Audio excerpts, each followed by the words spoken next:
Si bien es cierto que todos los seres humanos tenemos diferentes historias, diferentes culturas, nacemos en diferentes lugares, hay muchas cosas que tenemos en común y entre ellas la muerte.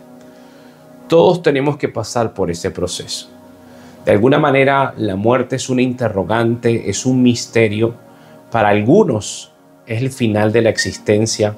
Para otros es un temor profundo porque quieren postergar ese encuentro porque no saben qué va a suceder después.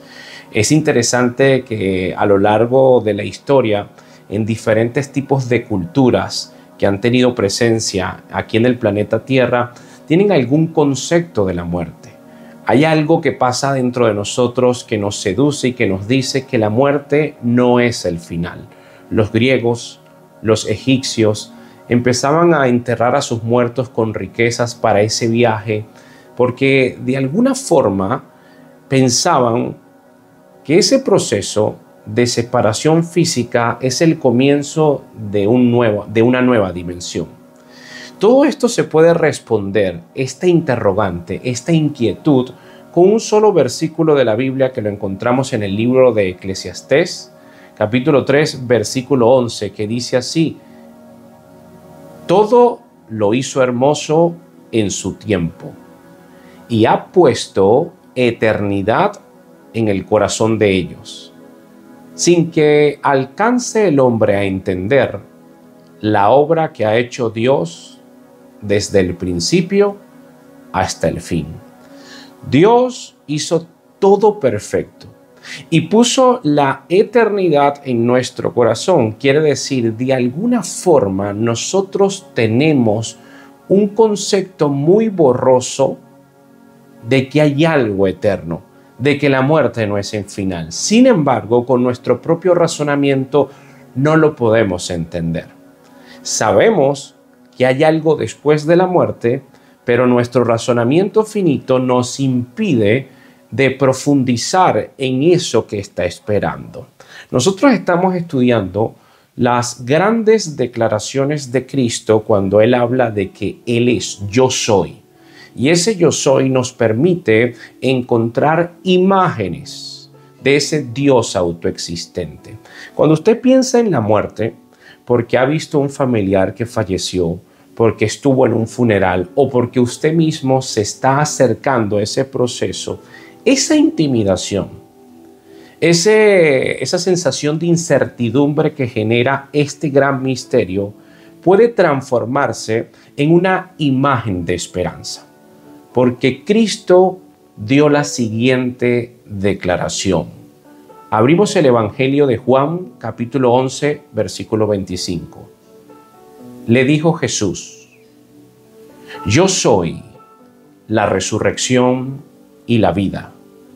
El que cree en mí, aunque esté muerto, vivirá.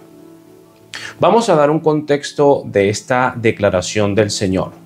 El Señor llegó a Betania. Betania está a unos 6 kilómetros de Jerusalén. En Betania está la casa de Lázaro, de Marta y de María, personas muy preciadas para el Maestro, porque el Maestro, cuando estaba en Betania, habitaba en esa casa. Se sabe que Lázaro tiene 4 días que ha fallecido. Él llega y Marta llega a su encuentro, sale corriendo a encontrarse con él, le dice al Maestro, quizás en forma de reproche: si usted, Maestro, si hubieses estado aquí, quizás él no estuviese muerto. El Señor en ese contexto da una gran declaración, una de las más importantes. Él dijo que Él es la resurrección y la vida. La muerte en la Biblia tiene 2 significados. La muerte física como tal, pero también la muerte espiritual, que es la separación del hombre con su creador. Se separa, quiere decir murió. Vamos a poder encontrar a través de un versículo bíblico un poquito más de iluminación con base a este doble significado. Mateo 8:22. Jesús le dijo: sígueme, deja que los muertos entierren a sus muertos. Deja que los muertos espiritualmente, entierren a los muertos físicamente. Hay un doble significado que Dios hecho hombre, vino a este planeta Tierra a revelarnos este misterio, para que a través de esta información tan valiosa, de esta declaración que Cristo da tan radical, nosotros podamos tener como consecuencia esperanza. Jesús señala cómo obtener la resurrección y vida eterna. Esto quiere decir cómo tener la certeza de que si nosotros transitamos la muerte física, no tenga poder en nosotros la muerte espiritual. Óigase bien, todos nos vamos a morir, pero hay una gran diferencia en la persona que muere en Cristo con esperanza a la persona que muere sin Cristo, sin esperanza, sin haber nutrido y abonado su dominio espiritual.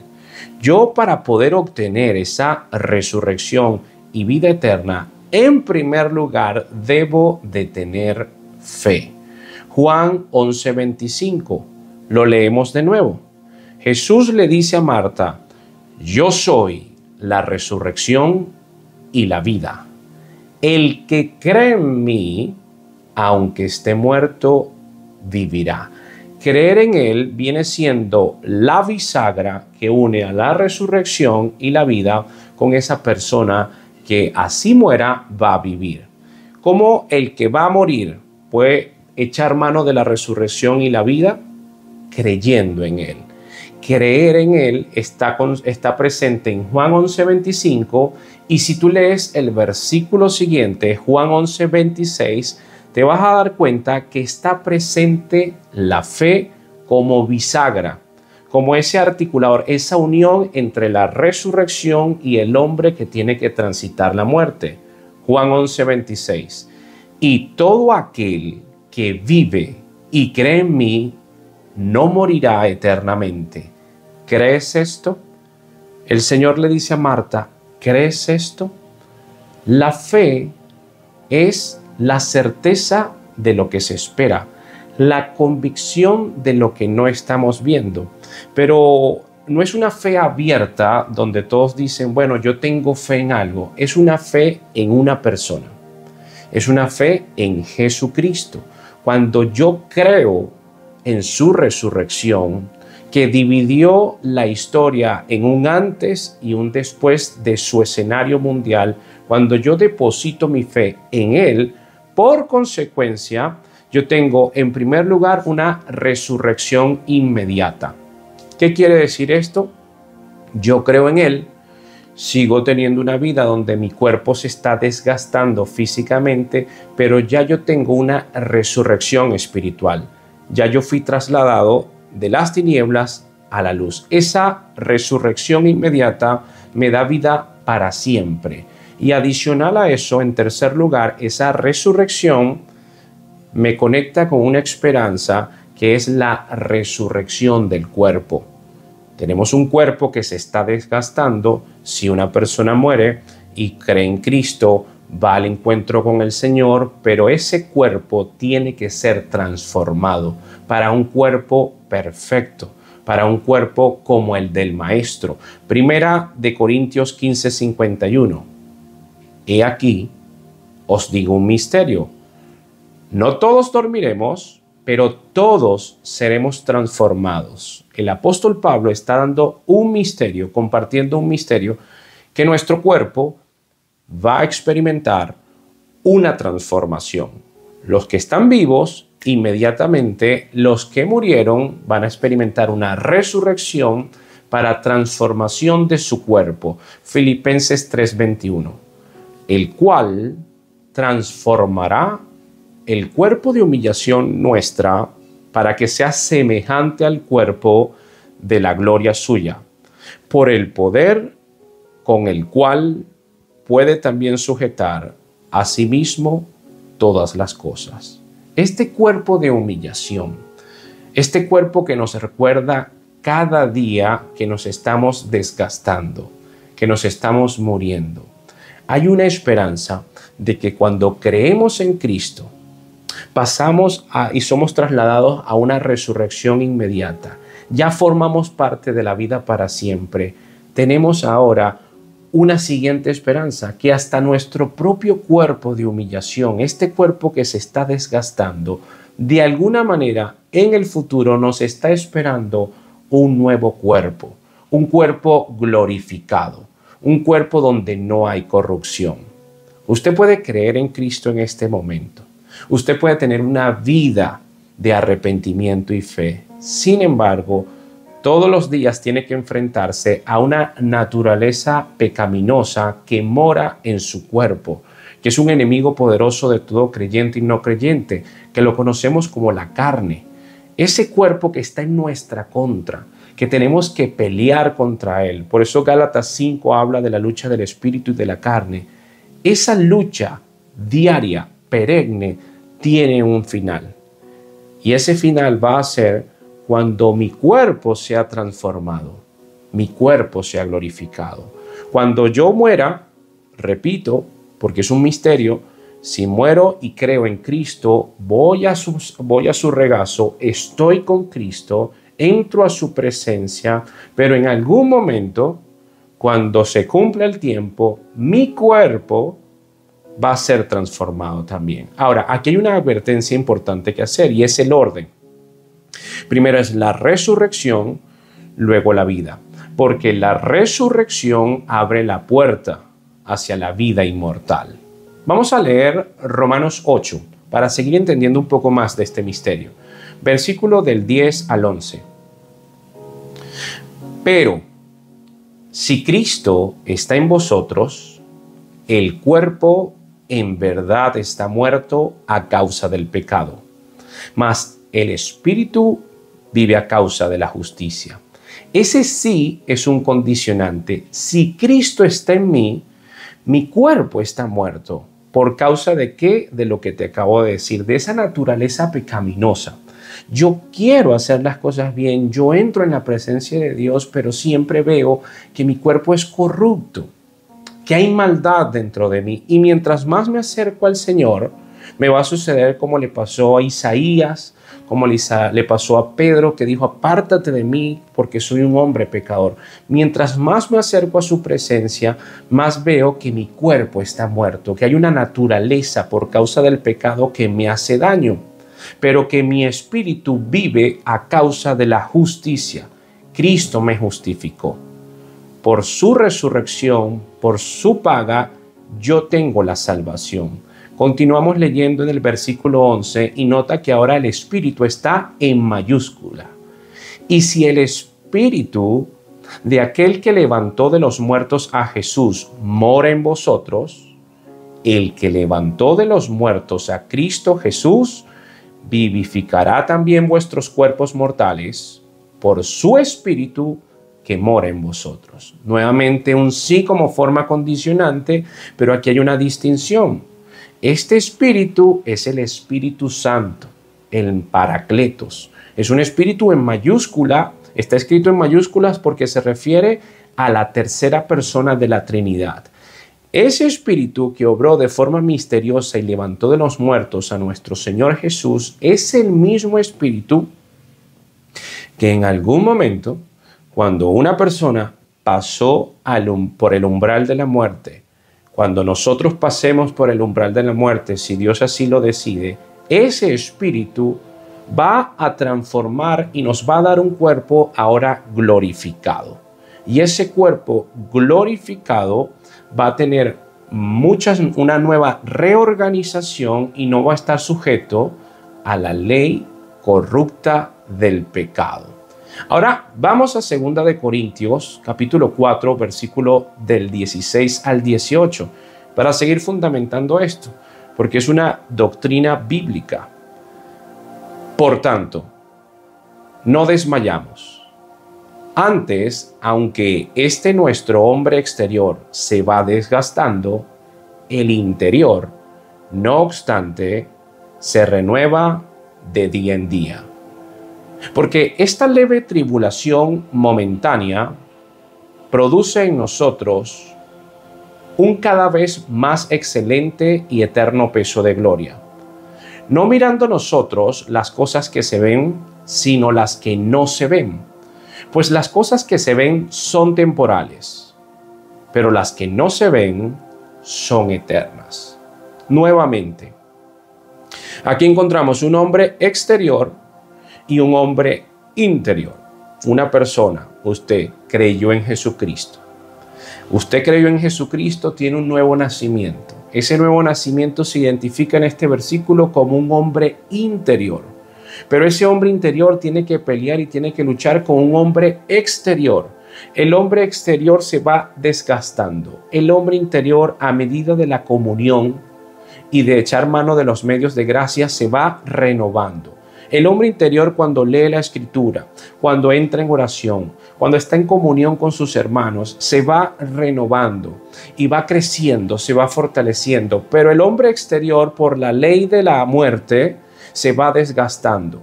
Todos los días estamos envejeciendo.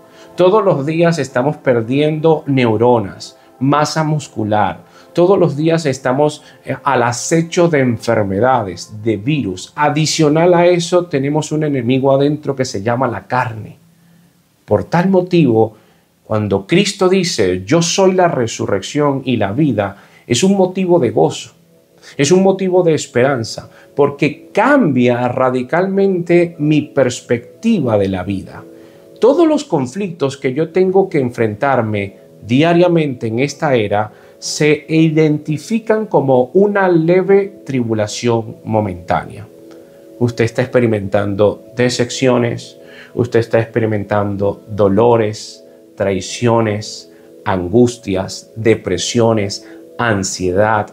Los nervios están disparando. Todo eso, por más grande que se vea su problema, cuando usted ya pasó y creyó en la resurrección en la vida, todo se puede describir como una leve tribulación momentánea. Ahora, ¿por qué produce en nosotros un cada vez más excelente peso y eterno de gloria? Un excelente y eterno peso de gloria. Porque si yo en esa leve tribulación, yo me mantengo fiel, yo me mantengo preguntándome, ¿qué dice el Señor que debo hacer? Yo me mantengo honrando mi familia, honrando mi matrimonio, que mi sí sea sí, que mi no sea no. Yo me mantengo con acciones dignas de un discípulo de Jesucristo. Toda esa leve tribulación son pruebas y son oportunidades para demostrar de qué estoy hecho y qué tan fuerte es mi fe. Porque es la certeza de lo que se espera, la convicción de lo que no estoy viendo. Y yo comprendo que las cosas que se ven no deberían de atraer mi atención en el 100%, sino las que no se ven. Porque las cosas que se ven son temporales. Esto podríamos decir un logro, alcanzar una meta, una situación financiera, una situación en donde yo quizás estoy demasiado encariñado con esta nueva era. Todo eso es temporal, tanto lo bueno como lo malo. Todo es temporal, pero las cosas que no se ven son eternas. Tenemos que tener una perspectiva espiritual. Cristo es la resurrección y la vida. Yo tengo que poner la mira en los asuntos del cielo porque yo estoy aquí como un peregrino de pasada, para cumplir el propósito por el cual Dios me predestinó para este momento, para formar parte de su cuerpo y para tener la perspectiva que Pablo tenía, que ya vamos a hablar de eso. Ahora, ¿qué sucede cuando alguien muere en Cristo? Lo hemos hablado entre líneas aquí en este recurso, pero vamos a poder descubrir con la Biblia, leyéndolo, lo que ya sucede de forma de inmediata cuando una persona cree en el Señor. Segunda de Corintios 5, versículo del 6 en adelante. Así que vivimos confiados siempre, y sabiendo que entre tanto que estamos en el cuerpo, estamos ausentes del Señor. Porque por fe andamos, no por vista. Pero confiamos y más quisiéramos estar ausentes del cuerpo y presentes al Señor. Esa perspectiva, ese miedo que te acecha pensando en la muerte, se desaparece. ¿Por qué? porque vivimos confiados en aquel que dijo que era la resurrección y la vida. Fíjate cómo esta porción bíblica está encerrada, tiene una portada y una contraportada de confianza.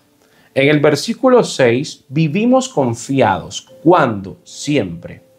No importa el contexto político, no importa el país donde estemos, no importa las noticias bélicas de que viene la tercera guerra, de que hay incertidumbre, de que hay un nuevo orden mundial, que el globalismo. Vivimos ahora y estamos presenciando cómo muchas personas que son creyentes viven en incertidumbre y ansiedad.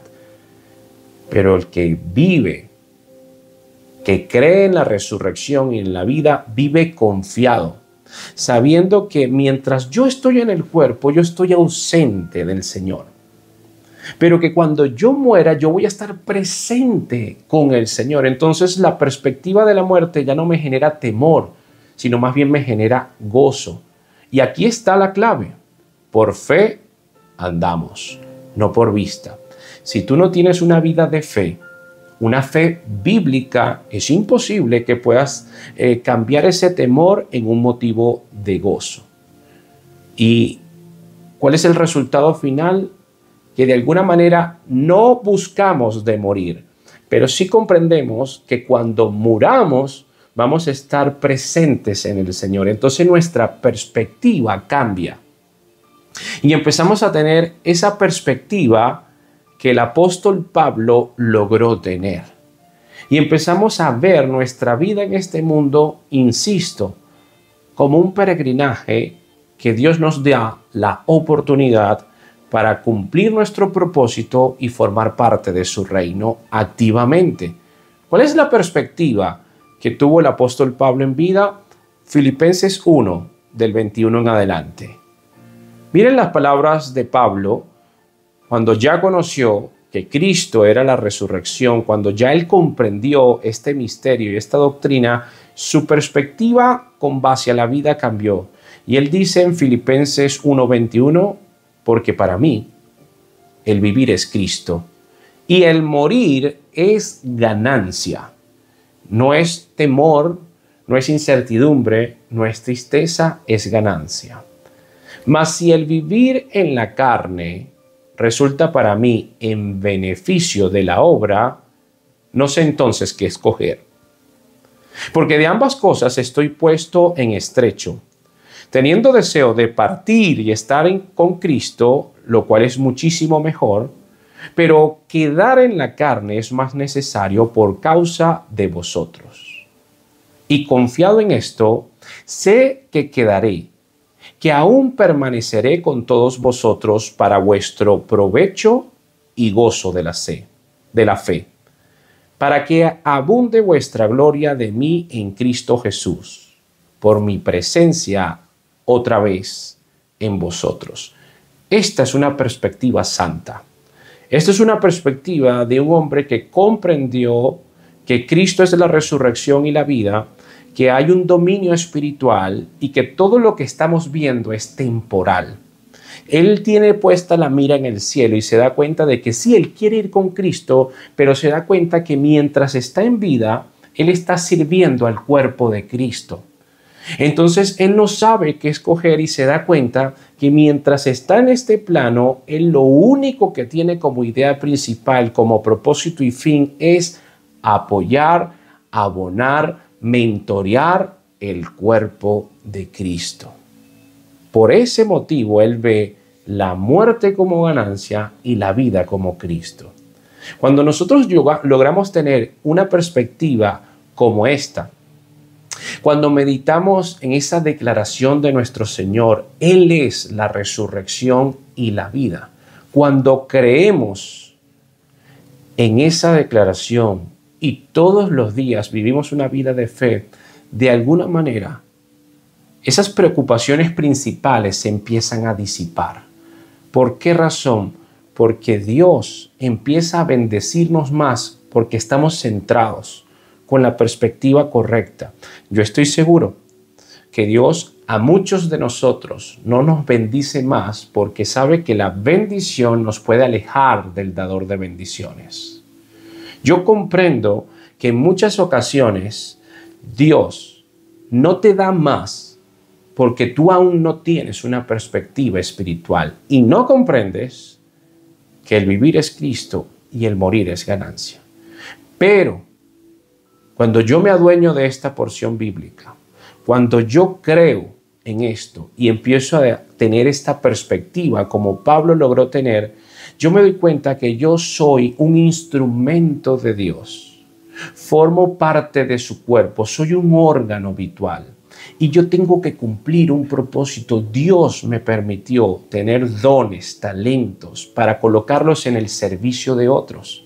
Y cuando yo comprendo esto, las bendiciones empiezan a abundar. La paz del Señor empieza a estar en nuestro corazón. Vivo, como dice su palabra, confiado. No importa qué es lo que esté a la mesa, cuáles son los dardos del enemigo. Yo estoy confiado. ¿Por qué? Porque creo en el que tiene el poder de poner su vida y de volverla a tomar. Creo en el Señor. Descanso en el Señor. Comprendo de que tengo un hombre interior y un hombre exterior. Que el exterior se desgasta, pero el interior se renueva.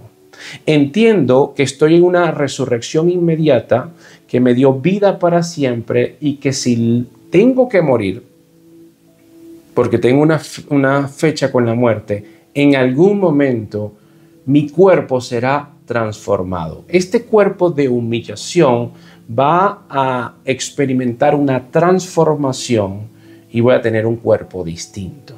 Todo esto me da esperanza. Todo esto me anima a seguir teniendo la mira en el cielo.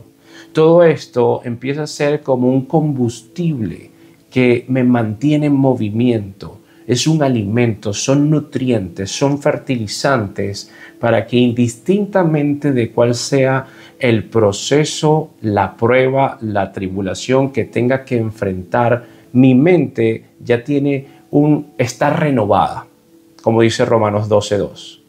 Ya yo comprendí que no debo de adaptarme a este siglo, sino que tengo que renovar mi entendimiento diariamente con esa metamorfosis, porque la voluntad de Dios siempre va a ser buena, agradable y perfecta. Yo creo que Cristo dijo, yo soy la resurrección y la vida. Yo le creo a Él. Y quiero invitarte a que tú puedas creerle, porque es el mejor estilo de vida. Que la gracia y que la paz de Dios te acompañen.